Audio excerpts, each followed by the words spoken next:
60m 아래 바닥으로 떨어져 기계에 끼어 숨졌지만 죽음의 외주화를 검언 유착 의혹에 대해 집중적으로 물어봤습니다. 국민을 위한 일꾼으로 선택된 이들은 국가로부터 생명을 지키고 싶다고 절규했습니다. 반창고 자국으로 가득한 모든 의료진들이 연대하여 덕분에 감사합니다.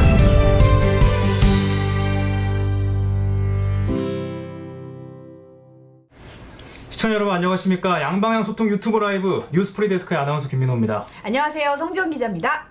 저희가 어제 태풍 때문에 결방을 했고 네. 이틀 만에 찾아뵙습니다. 네. 오늘 코로나19 신규 확진자가 441명이 나왔습니다. 네. 예. 굉장히 좀 많은 수치가 나와서 다들 걱정이 많으실 텐데요. 네, 조금 있다가 좀 더 자세하게 살펴보도록 하겠습니다. 네. 댓글 한번 볼까요? 소식이 많이 준비가 돼 있어서 지금 거의 600명 넘는 분들께서 벌써 접속을 많이 하셨어요. 지단이님이 두목님 안 나옴 하셨는데 이 두목님이 노재필 기자죠? 네, 나옵니다. 네, 오늘은 보실 수 있습니다. 네. 애단유님 어서 오십시오. 오랜만에 뵙습니다. 나오셨네요. 네. 있기 없기님도 꽤 오랜만에 보는 것 같아요. 네, 3단계 거리두기 필요해요. 이사나님이 말씀하셨습니다. 신수기님이 성지현 기자님 안녕하세요 하셨네요. 안녕하세요. 네. 네. 많은 분들이 지금 거리두기 3단계 들어갈 것인지 말 것인지에 대한 걱정이 많으신 것 같아요. 관련된 네. 이야기를 많이 남겨주고 계십니다. 조조운영님도 3단계만 안 되기를 바라야죠 하셨습니다. 네, 많은 분들이 걱정하고 계신데요. 코로나 소식 조금 있다가 살펴보고 우선 첫 순서부터 들어가겠습니다. 네.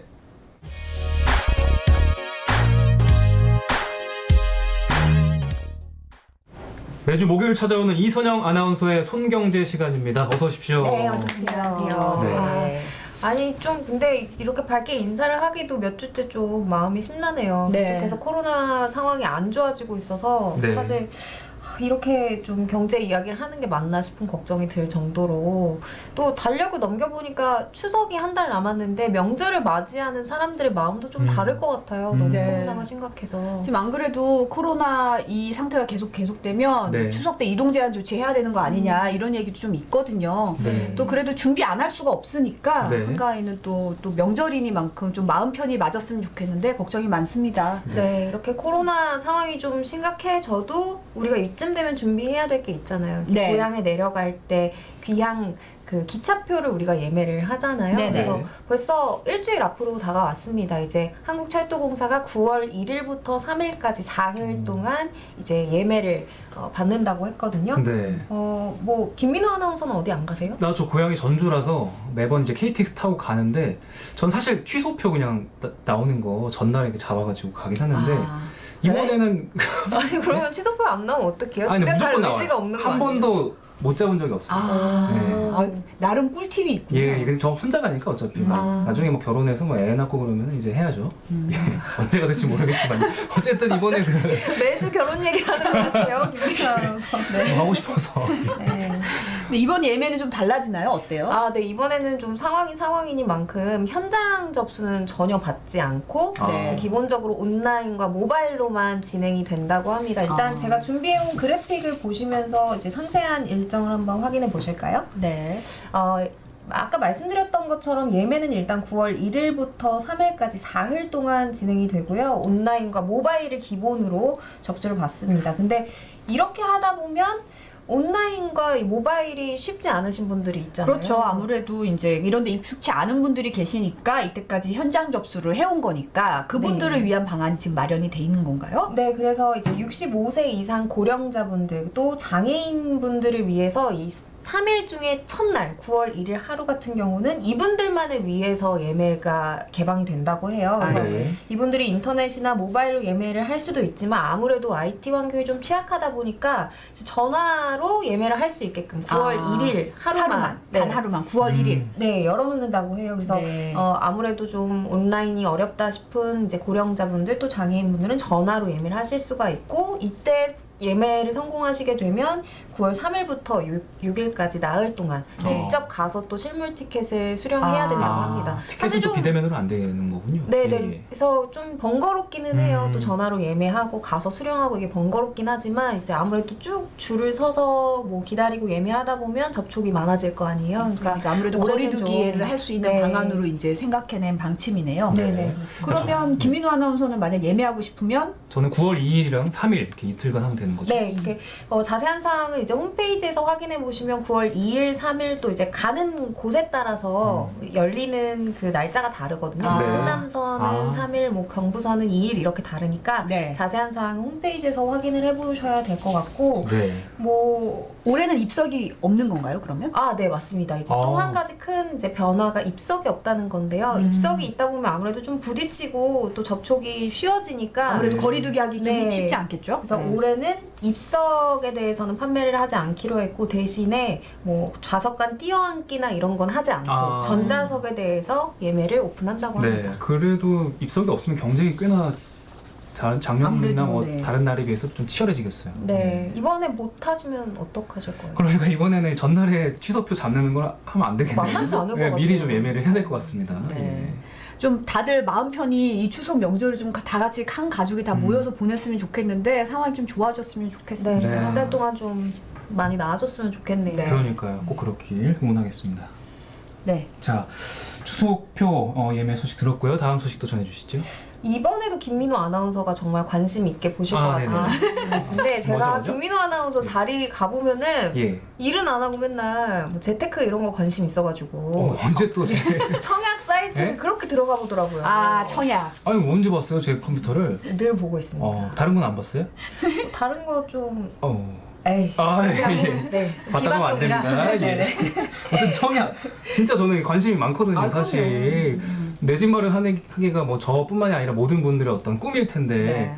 청약이 그나마 좀 남은 어떤 기회라고 볼 수가 있는데 이마저도 좀 쉽지 않은데 뭐 청약 꿀팁이라도 전해주시려고 그러시는 뭐 거예요? 이렇게 꿀팁이 있어서 그런 좋은 소식을 전해드리면 좋겠는데 예. 사실 이거 뒷목 잡을 만한 좀 열받는 아. 네, 소식이에요. 이렇게 사실 청약 제도가 김민호 아나운서처럼 실제로 이제 집에서 거주할 목적으로 필요한 사람들한테 좀 시세보다 싼 가격에 주택을 제공하기 위한 제도잖아요. 네. 그래서 이제 뭐 김민호 아나운서 지금 마포구에서 몇 년 살았죠? 저 이제 한 3년, 4년 됐죠. 네, 그러면은 이 정도 이 동네에서 살았으면 이 마포구에서 진행되는 청약에 대해서는 어느 정도 우선순위를 가질 수 있게 돼요. 실거주자다, 투기 목적이 아닌 네. 이렇게 판단을 하는 거죠. 근데 요 자격 요건을 갖추기 위해서 정말 말도 안 되는 편법을 썼다고 합니다. 네, 안 그래도 어제 뉴스데스크에서 이 소식 다뤘는데요. 영상으로 한번 보시고 얘기 나눠보시죠. 서울의 한 고시원. 청약 때문에 주소를 옮겨야 해서 전입신고만 할 수 있느냐고 물었더니 돈만 내면 된다고 합니다. 살기는 뭐 안 해주고요. 15만 원을 주냐고요. 네네. 그러면 5만 원 정도면 되겠습니다. 고시원 정보를 공유하는 인터넷 카페에도 아파트 청약을 위해 전입신고를 할 곳을 찾는다는 글들이 넘쳐납니다. 댓글을 남긴 고시원에 전화해봤습니다. 공무원 일일이 뭐 몇 도시를 확인 안 하더라고요. 나오면 이렇게 말씀 좀 해주실 수 있는 건가요? 있다고 그런다고요. 산다고. 이런 식으로 고시원에 주소만 옮겨놓은 뒤 수도권 아파트에 당첨된 일당이 대거 적발됐습니다.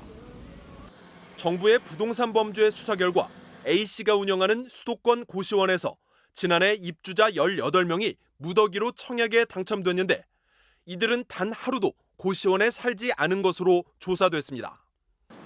해당 지역에 일정 기간 거주해야만 하는 청약 1순위 자격을 얻기 위해 위장 전입을 한 것으로 처벌 대상입니다. 아 진짜 뭡니까 이거? 진짜 화나죠. 예. 18명이 저기서 청약에 당첨됐는데 단 하루도 살지 않았다는 게 네.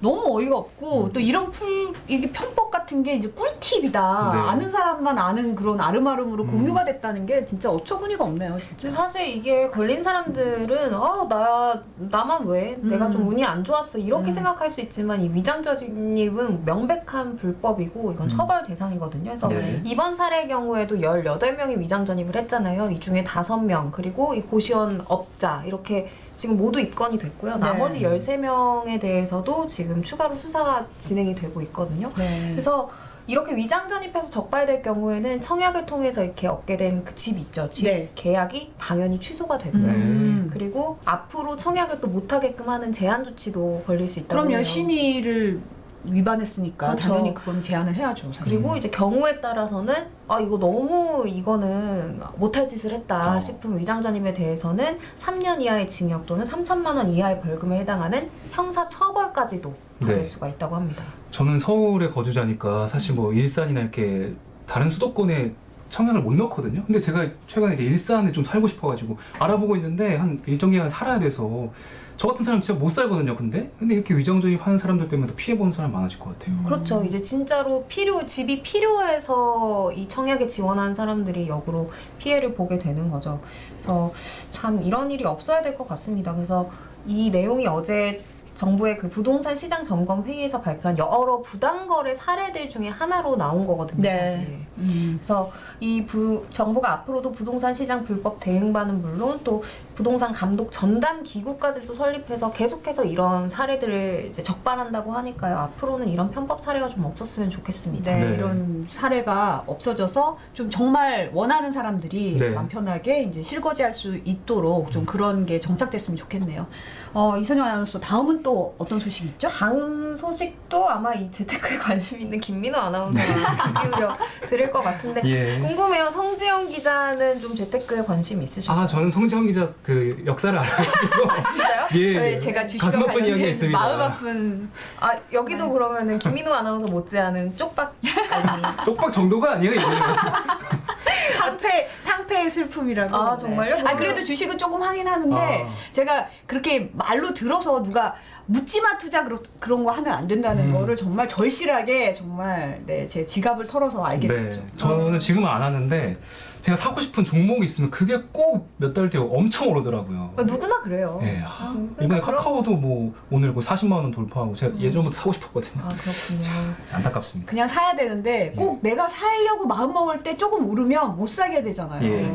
근데 참 공부를 좀 해야 될 것 같아요. 맞아요. 그냥 누가 좋다더라, 누가 카더라 이런 얘기 듣고 사면 안 되고 좀 그런 걸 공부를 해서 좀 알고 사야지 그냥 무턱대고 그냥 희망 어린 것만 듣고 사서는 안 되는 것 같아요. 네. 제가 바로 그 당사자입니다, 여러분. 아무튼 지금 두 분 이야기를 듣다 보니까 두 분 지금 계속 손실만 보신 거잖아요. 예. 그러면 이 뉴스랑은 이제 좀 해당이 없을 것 같긴 한데. 왜죠? 네, 지금까지는 이제 개인들이 이제 상장 주식을 사고 팔 때 이제 이익이 나면 전혀 과세를 하지 않았어요. 이제 네. 취지는 우리 주식시장 거래 활성화, 뭐 투자 활성화 이런 거였거든요. 근데 앞으로는 정부가 이제 주식을 매매했을 때 발생한 이익도 과세를 하겠다라고 방침을 바꿨습니다. 그래서 지금 두 분도 마찬가지지만 뭐 요즘 동학개미들이다, 뭐 비투다에서 다들 개인들이 엄청 주식에 관심이 많잖아요. 그래서 이 뉴스를 두고 좀 논란이 있었습니다. 그러니까 원래 개인 주식 투자자에게도 연간 2천만 원 이상 소득분에 대해서는 양도세를 물리겠다는 게 정부 아니었는데 이제 이걸 놓고 논란이 많아지니까 문재인 대통령이 개인 투자자의 의욕을 꺾으면 안 된다 뭐 이런 식으로 얘기하면서 재검토하게 됐잖아요. 그래서 네. 어떻게 결론이 난 거예요? 그러니까 2천만 원은 좀 너무 적다. 이거 개인 투자자들의 투자 심리 위축된다라는 판단하에 범위를 이제 5천만 원까지로 이제 설정을 한 거고요. 네. 이게 지난 화요일에 세법 개정안이 의결이 되면서 말씀하신 것처럼 이제 소액에 대해서는 최대한 과세하지 않겠다는 방침 하에서 정해진 한도고요. 네. 그리고 또 주식 거래에 대해서만이 아니라 뭐 펀드 같은 주식과 비슷한 종류의 금융 투자 전부를 합해서 이제 5천만 원을 초과하게 되면 그 초과분에 대한 20%를 양도세로 부과하겠다는 방침이었습니다. 좀 예를 들어서 설명을 해볼까요? 네. 그래픽을 보시면요. 예를 들어 펀드에서 수익이 뭐 1코 따고 해서 총 1,000만 원 났고 주식 매매로도 뭐 1코 따고 해서 7천만 원 벌었다. 그럼 총에서 8천만 원이잖아요. 네.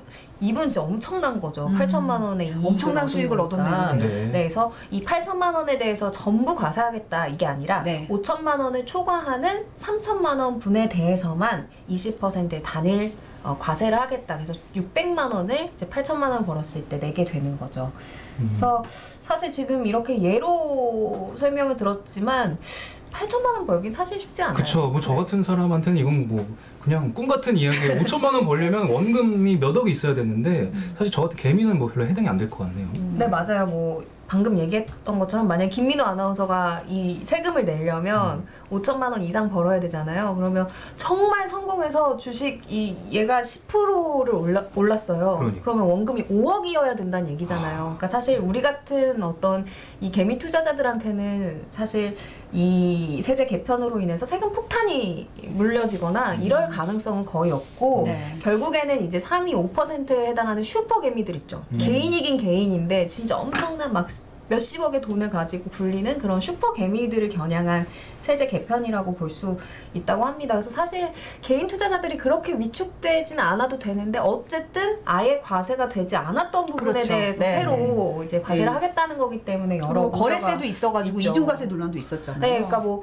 주식에 이득이 나서 거기다 또 세금을 물리고 또 주식 사고 팔 때 0.025%의 이제 수수료, 일종의 네. 수수료 개념으로 세금을 걷고 있는데 이것도 내고 하면 이건 이중과세가 아니냐 이런 논란이 있었거든요. 그래서 일단은 정부가 이 5천만 원 초과분에 대한 이 세금 부과하는 걸 2023년부터 하기로 했거든요. 네. 그래서 2023년이 되기 전까지 뭐 장기로 보유하면 좀 세금을 깎아주겠다라든지 아까 말씀하신 것처럼 거래세를 뭐 대폭 인하해서 거의 0% 수준으로 줄이겠다든지 하는 등의 이런 세제 혜택 마련을 고심 중이라고 합니다. 네. 아 저는 꿈이 생겼어요. 2023년도에 양도세 내는 걸로 5천만 원 수익해서 세금을 내고 싶다. 그 정도로 수익을 내고. 많이 걷어가 주세요 제발. 수익 좀 내게요. 예. 꼭 그 꿈이 이루어졌으면 좋겠네요, 진짜. 그때 알려주세요. 저랑 저기 창고 가요. 소고기. 죄송합니다. 창고 가자면 왜 창고를 가자면 제가 좋아하는 소고기집 있거든요. 광고 아닙니다 여러분. 오해하지 마시고. 죄송합니다. 땡땡 소고기. 네, 네 오늘 또 좋은 소식 감사했습니다. 예. 네, 네. 모쪼록 좀 코로나 사태 이렇게 좀 잠잠해져서 좀 더 재밌는 경제 소식 편안하게 전해드릴 수 있었으면 좋겠네요. 네, 네. 다음 주에 보기를 이선영 뵐게요. 아나운서. 네, 감사합니다. 고맙습니다.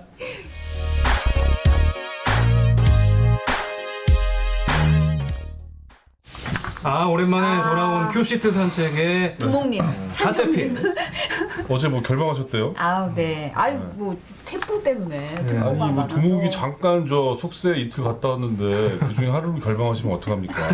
사실 어제까지 아, 조셉 정말. 기자 휴가였는데 네. 마침 어제 결방을 해버렸어요. 그러니까요. 예. 제가 성정 기자 휴가 가셨을 때 일주일 동안 정말 고생했던 거 아니 생각하면 근데 정말 네. 없을 때 굉장히 그리웠어요 정말.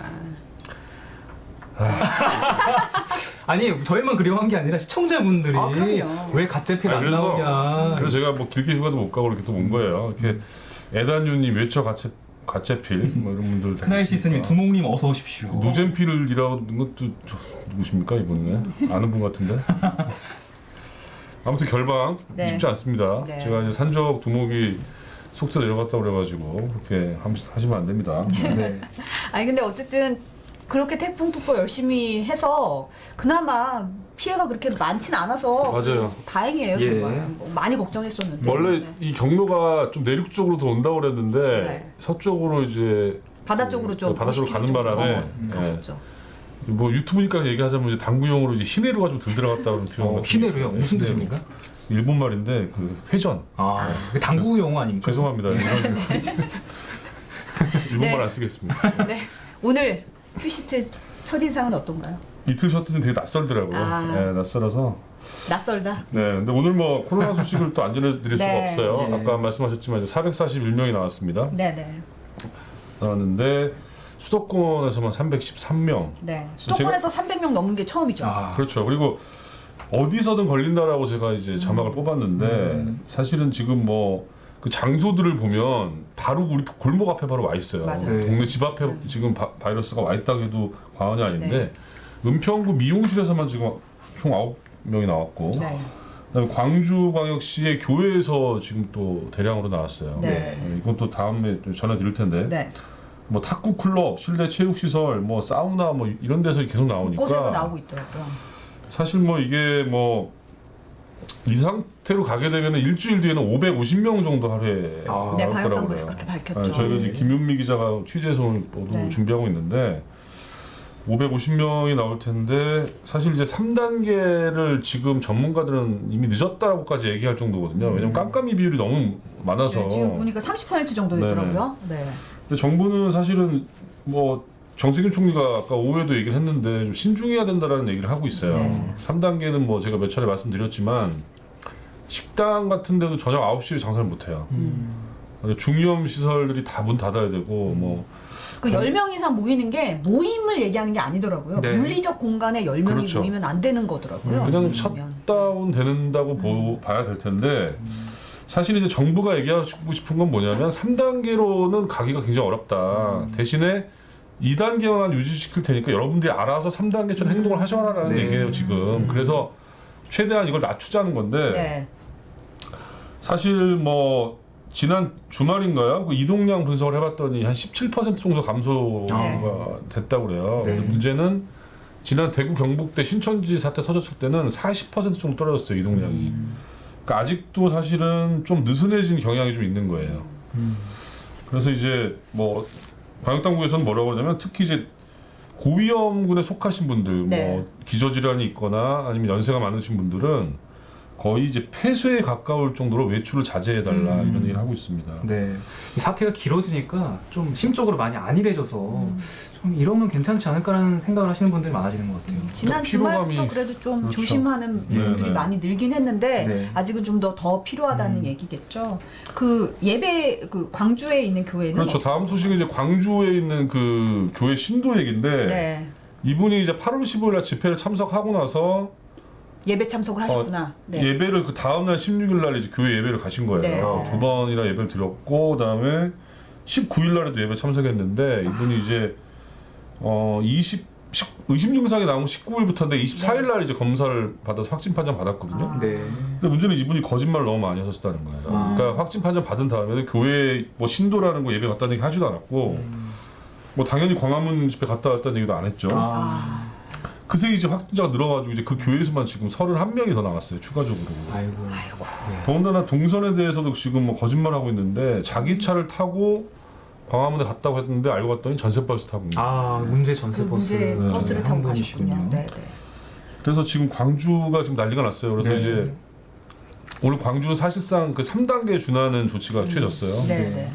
그 종교 시설, 뭐 집합 시설에 모이는 걸 다 일체 금지시키는 행정 명령이 떨어졌는데 뭐 지금 뭐 빨리 광주도 지금 좀 안정이 돼야 되는 상황입니다. 네. 네.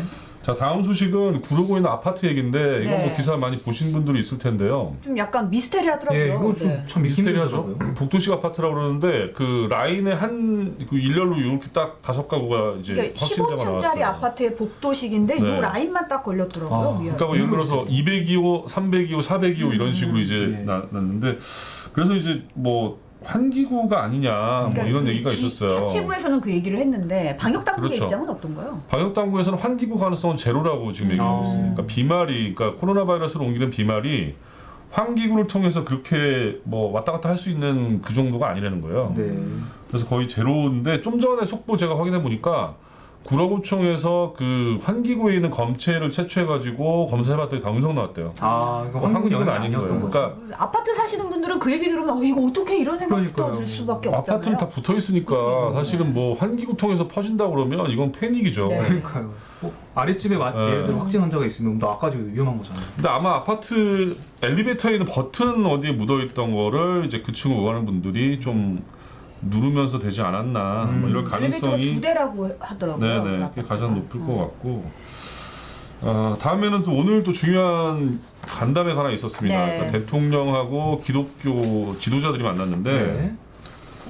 그 대통령이 이제 만나서 이제 최근에 뭐 사랑제일교회도 있고 이제 교회발 확진자가 절반 네. 이상이 나오고 있거든요. 그래서 방역에 좀 잘 그 준수해 달라. 뭐 예를 들어서 이제 비대면 온라인으로 이제 예배를 전환해 달라 뭐 이런 부탁을 하기 위해서 대통령이 만났는데 사실 오늘 대화 자체를 보시면 그 한국 교회총 연합회 김태용 대표회장이 이런 얘기를 했대요. 그러니까 종교의 자유는 목숨과 바꿀 수가 없다. 완전한 비대면 예배는 불가능하다. 그리고 종교를 일반 사업장이나 영업장 대하듯이 하지 말아라. 뭐 이런 얘기를 했다는데 무조건 문 닫으라고 하면 안 된다라는 얘기를 했어요. 그러니까 그분들 입장에서는 그런 거겠죠. 뭐 이제 전국에 있는 소규모 교회도 많이 있고 사실은 뭐 온라인으로 대체했을 때 뭐 교회 자체가 유지가 안 되는 것도 있을 거 아니에요, 사실은. 아니 근데 사실 종교의 자유를 운운한다는 건 사실 누가 종교를 버리라고 한 건 아니잖아요, 사실. 제 말이 그 말인데 일반 사업장하고 비교하셨어요. 그분이 종교는 일반 사업장과 다르다고 하셨는데 일반 사업장에 계신 분들은 문을 닫게 되면은 생계가 걸리는 문제예요, 네. 사실은. 네. 저는 영업장이나 사업장 취급을 하지 않았으면 좋겠다라고 얘기하시는 게 좀 되게 불편했어요, 사실 받아들이기가. 왜냐하면 지금 당장 문을 닫으면 당장 생계가 지금 너무 힘든 분들이 너무 많거든요, 골목 사건이. 그렇죠. 그런데 종교라는 게 누군가의 위안이 되고 뭐 힘든 짐진 자들은 내게 오라고 했는데 이분들이 정말 위로를 해야 될 분이 누군지를 좀 가슴에 손을 얹고 반성을 했으면 좋겠다는 생각이 좀 들더라고요. 그래서 이제 그런 제가 영상 가져왔는데 한번 네네네. 영상을 일단 한번 보시죠. 네. 문제는 집회 참가 사실이나 또는 동선을 이렇게 계속 숨기고 있기 때문에 지금까지도 피해가 계속 늘어나고 있다는 그런 사실입니다. 도저히 상식으로는 이해할 수 없는 그런 일이 교회의 이름으로 일각에서 벌어지고 있습니다. 그로 인해서 온 국민이 피해를 입고 있지만 제가 생각할 때 가장 직접적으로 큰 피해를 입고 있는 것은 바로 기독교라고 생각합니다. 극히 일부의 몰상식이 한국 교회 전체의 신망을 해치고 있습니다. 둘째, 집회 인원을 교회당 좌석 수에 따라 유연성 있게 적용하는 방안입니다. 교회당의 단위 면적에 따라 일정한 숫자가 거리 두기와 마스크 착용을 하면 안전하다고 봅니다. 교회들도 40명, 50명 모이는 소규모 교회이면은 한 번 예배를 드리려고 하지 말고 한 번 드릴 것 두 번 드리고 두 번 드릴 것 세 번 드리면 거리 띄우기도 더 확실해진다고 봅니다. 물론 2단계의 경우는 소모임과 식사는 일체하지 않을 겁니다. 국민 생활에서의 종교의 역할을 잘 이해하고 계시는 대통령님의 너그러운 판단을 바랍니다. 네. 네, 지금 영상 보셨는데 네. 사실 이제 그 기독교 측에서는 어떤 걸 요구한 거냐면 사실은 이제 대면 예배를 방역에 따라 인증해 달라는 얘기예요. 네. 제 얘기가. 그리고 예배를 여러 번 하면서 뭐 수칙을 지키면 된다라는 건데 사실 이제 대통령이 선을 딱 걷어요. 오늘 네. 그 얘기에 대해서 뭐라고 걷냐면 예배도 규제할 수 있다는 점을 교회 지도자들도 인정하셔야 된다는 얘기를 했습니다.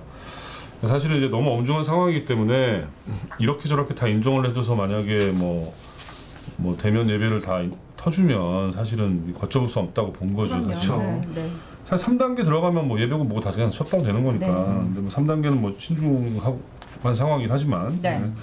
다음 소식은 뭐냐면 국회가 폐쇄가 됐어요. 네. 아, 국회까지. 네, 사진 네, 기자가 사진 기자가 확진 판정 받았는데 네. 현재까지 한 69명 정도 접촉한 것으로 나온다고 합니다. 네. 그래서 워낙 사진 기자다 보니까 행사를 너무 많이 가가지고 뭐 이해찬 대표, 뭐 김태년 원내대표가 다 이제 능동 감시자로 분류가 돼 있대요. 민주당 지도부가 완전 네, 다. 그래서 검사를 받고 음성이 나오면 이제 뭐 격리는 해제가 될 텐데 네. 아마 이게 뭐 이번 주 토요일 날인가요? 민주당 전당대회 있고 뭐 9월 1일부터 이제 정기국회가 또 예정돼 있는데 아마 국회 일정까지 차질을 빚을 것 같아요. 네. 확진자가 얼마나 더 나올지 모르겠지만 추가 확진자가 없을 경우에는 뭐 그렇죠. 진행이 되겠지만 전대도 그렇고 좀 영향이 안 받을 네네. 수는 없겠죠. 네. 모레까지 일단 국회는 폐쇄된다고 합니다. 네, 이번 기회에 저는 약간 뭐 국회 출입 기자 명단 같은 걸 좀 축소하는 게 어떨까. 그건 네. 간단한 문제는 아니에요, 사실. 그런가요? 왜냐면은 이미 그 간단한 얘기 아닙니다. 왜 여기서 그런 얘기를 하고 헤어지는데? 네, 일반인으로서 네? 단점입니다. 이게. 네. 다음 소식은 다음 소식은요.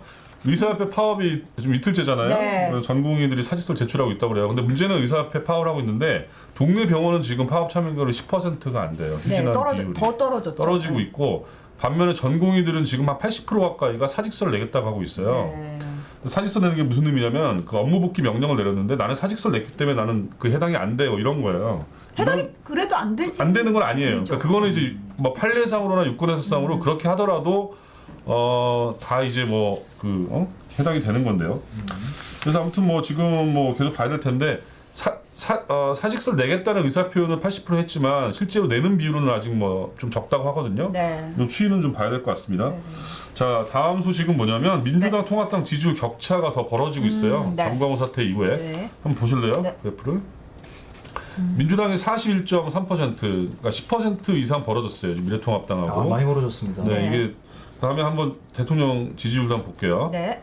대통령 지지율도 현재 이제 긍정평가가. 긍정이 이제 51%, 그다음에 부정이 42%로 이제 긍정이 계속 올라가고 있는 상황입니다. 네.